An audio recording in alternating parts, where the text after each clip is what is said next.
আসসালামু আলাইকুম, কেমন আছেন সবাই? তো বেশ কদিন আগে হঠাৎ মাথায় আসলো যে একটা ব্লগ ভিডিও তৈরি করি। তো এজন্য আমরা বেরিয়ে পড়েছিলাম আমাদেরই ভৈরবের মেঘনা ব্রিজের উদ্দেশ্যে।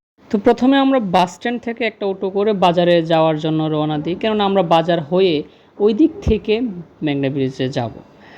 তো রাস্তা দিয়ে আমরা অটো করে ৩ জনে যাচ্ছি। তো আমার সাথে ২ জন, তারা অটোর পাশ দিয়ে মেয়েদেরকে দেখার চেষ্টা করতেছে যে কোনো সুন্দরী মেয়ে আছে কিনা। ওমা, হঠাৎ করে দেখি যে আমাদের এমপি পাইলট বালিকা উচ্চ বিদ্যালয়ে ছুটি দিয়েছে, রাস্তায় ভরা শুধু মেয়ে। তো আমার বড় ভাইরা তো মেয়েদেরকে উকিঝুঁকি দিয়ে দেখার চেষ্টা করতেছে। তো আমরা বাজার হয়ে ঘুরে এদিকে আমরা চলে এসেছি ভৈরবের ছোট্ট হাতির ঝিলে, যেটা বাগানবাড়ির দিকে অবস্থিত। আসলে এই ব্রিজটাতে উঠলে কেমন জানি হাতির ঝিলের একটা ফিল চলে আসে। তো এই ছোট্ট সেতু থেকে নেমে আমরা মূলত আমাদের কাঙ্ক্ষিত ব্রিজ মেঘনা ব্রিজের নিচে যাচ্ছি। তো এখান থেকে কিন্তু মূলত দেখা যাচ্ছে যে পরপর অবস্থিত বিখ্যাত সেই ৩টি ব্রিজ। এখানে এসে আমাদের প্রথমে নজরে পড়ে ৩ জন ভদ্রলোক এখানে গোসল করতেছে। আহ, কি শান্তি!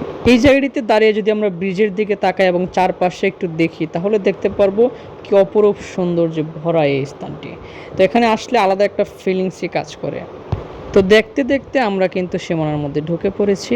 হেঁটে হেঁটে আমরা এখন ব্রিজের প্রাকৃতিক দৃশ্যগুলো এবং সৌন্দর্যগুলো রেকর্ড করার চেষ্টা করতেছি এবং হেঁটে হেঁটে দেখতেছি। তো এই স্থান থেকে যদি আমরা একটু লক্ষ্য করি যে ৩টি ব্রিজ পরপর একসাথে যে অবস্থিত, এটা কিন্তু খুবই সুন্দরভাবে এখানে দেখা যায় এবং লক্ষ্য করা যায়। প্রত্যেক দিন বিকেলে এই এলাকার আশেপাশে মানুষগুলো এখানে মনকে ভালো করার জন্য বিকেলে ফ্রি সময়টাকে কাটানোর জন্য এখানে চলে আসে। এখানে আসলে কেমন জানি আপনার দুঃখ কষ্ট হুট করে দূর হয়ে যায়, একটা ভালো লাগা কাজ করে নদীর তীরে।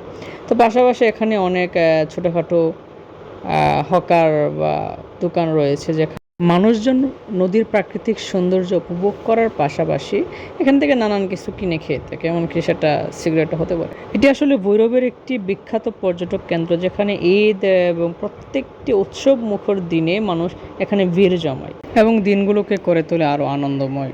আমরা এখন একটি বেঞ্চে বসলাম, আমার সাথে আছে নাইম ভাই এবং আরিয়ান ভাই। তো ওনারা হাই দিতেছে।